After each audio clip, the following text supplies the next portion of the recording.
Saya udah pengen jadi pembalap itu dari kecil karena sering diajak ayah itu nonton balap. Tapi orang tua saya bukan pembalap, orang tua saya dokter. Jadi saya tidak bisa punya koneksi ke dunia balap. Akhirnya saya harus kuliah dulu sampai selesai, kemudian kerja, nabung sendiri dulu.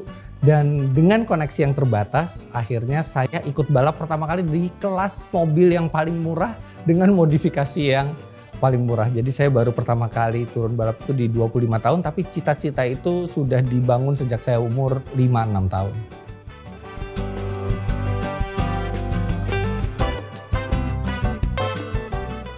Dulu waktu kecil banget pengen jadi kenek, soalnya asik bisa gelantungan di mobil. Begitu udah bisa mikir, terus kemudian pengen jadi pilot karena keren nerbangin pesawat. Terus abis itu seiring berjalannya waktu saya makin lama makin suka dengan mobil.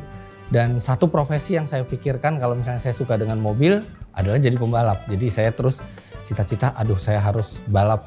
Saya nggak nyangka bahwa ternyata bukan hanya jadi pembalap tapi juga menjadi reviewer otomotif juga sekarang. Tapi cita-cita dulu ya itu.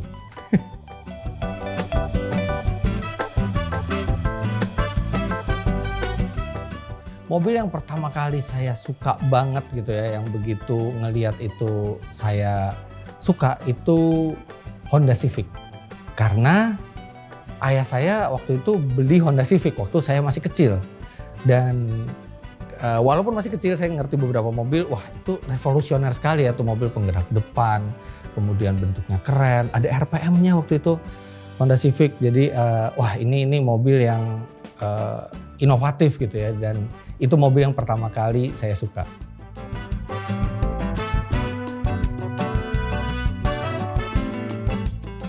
Jadi kalau dari 100% pembalap di Indonesia, kita harus sadar dulu bahwa industri balap di Indonesia tidak semaju di negara maju seperti di Eropa atau di Amerika di mana kompetisinya banyak, sirkuitnya banyak, sponsornya banyak. Kalau yang saya lihat dari 100% pembalap mobil ya, yang berkiprah di Indonesia yang bisa benar-benar dibilang pembalap profesional, artinya benar-benar dia digaji untuk balap ya, dia tidak perlu musingin masalah mobil, masalah kalau mobilnya accident, itu mungkin nggak sampai 10%-nya.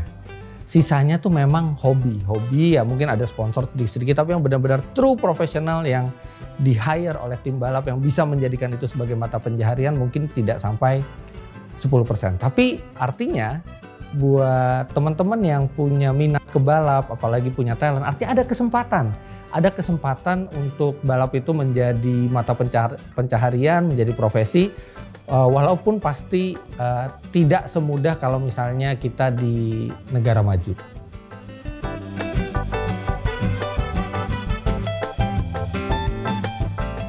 Tergantung kita seberapa ini, tergantung kita seberapa BM-nya ya, BM banyak maunya. Kalau misalnya kita maunya, papa aku maunya balap Lamborghini ya, mesti keluarin sekitar 15-20 miliar setahun. Tapi ada juga balap yang kita modalnya lebih sedikit. Misalnya kalau di Indonesia ini ada Honda Brio One Make Race. Jadi Honda Brio One Make Race itu kita beli Honda Brio di showroom dan modifikasinya juga terbatas. Mungkin modifikasinya tidak sampai 100 juta rupiah, dan kalau kita jalankan dengan tidak ada accident, kemudian kita jalankan dengan santai gitu ya, mungkin setahun itu ya kita tidak keluar bisa tidak sampai 100 juta rupiah lagi, dan mobilnya pun nanti setelah balap bisa distandarin lagi, dijual lagi.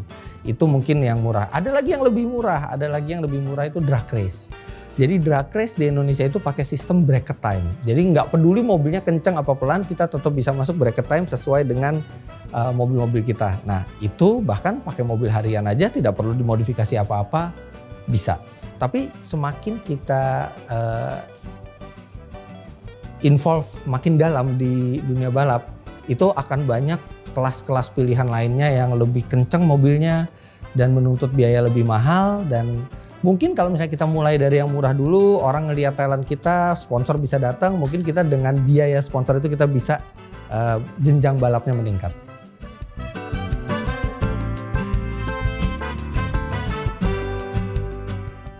Oh banyak sekali. Ada satu kalau secara umum yang bermotor ya, ada balap mobil sama balap motor. Kalau nggak bermotor ada balap karung, balap lari, semua gitu ya. Tapi kalau kita yang bermotor deh ada balap mobil sama balap motor, roda 4 sama roda 2 gitu ya. Nah, balap mobil sendiri ada yang di aspal dan ada yang di tanah.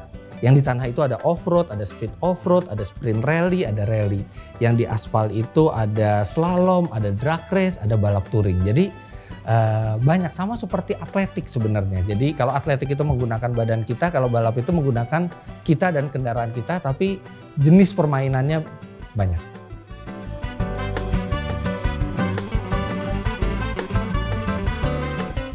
Jadi untuk level balap itu secara umum tidak ada batasan usia. Jadi tidak ada peraturan yang batasan usia segini itu nggak ada. Yang membatasi itu adalah kemampuan kita berprestasi. Kalau misalnya kita adalah pembalap profesional, karir kita itu akan ditentukan oleh prestasi kita. Semakin bagus prestasi kita, semakin panjang karir kita di dunia balap. Tapi begitu kita tidak bisa kompetitif lagi, pasti tidak akan ada tim yang mau meng-hire kita lagi. Ya sudahlah, di situ berhenti sebagai pembalap profesional. Tapi kalau kita kaya, mau sampai umur berapa aja bisa. Asal fisik kita masih diizinkan. Jadi untuk mendapatkan lisensi balap itu ada salah satu persyaratannya adalah surat keterangan dokter bahwa kita cakap secara mental dan fisik. Selama mental dan fisik kita masih capable, itu kita bisa sampai umur berapa aja. Bahkan banyak di luar negeri itu sampai di atas 60 pun masih mereka masih balap.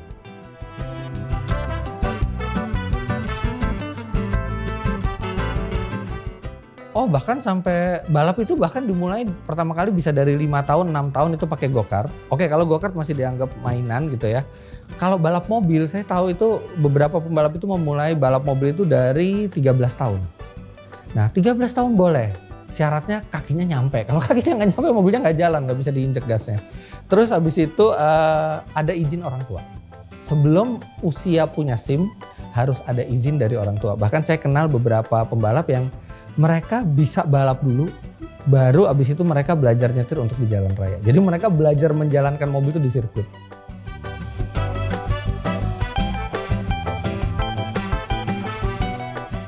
Orang tua ya pada awalnya takut lah, namanya anak laki-laki satu-satunya. Tiba-tiba waduh balap, kebut-kebutan, kalau nabrak gimana, kalau sampai ada apa-apa nggak ada gantinya di rumah. Nah pertama mereka pasti khawatir, terutama ibu saya.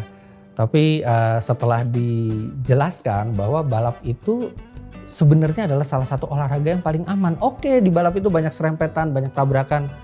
Tapi yang cedera sedikit, terutama balap mobil ya. Karena mobil itu ada roll barnya, kita pakai helm, kita pakai baju balap anti api. Di sirkuit juga kalau kita nabrak itu pasti ada gravelnya dulu untuk memperlambat mobil. Dari situ mereka mulai mengiyakan dan alhamdulillah juga 21 tahun saya berkarir itu alhamdulillah selalu dikasih keselamatan walaupun saya sering tabrakan. Secara statistik lebih berbahaya kita nyetir mobil di jalan raya dibandingkan di arena balap. Asal kelengkapan kita balap itu benar-benar yang sesuai dengan yang dibutuhkan, yang proper.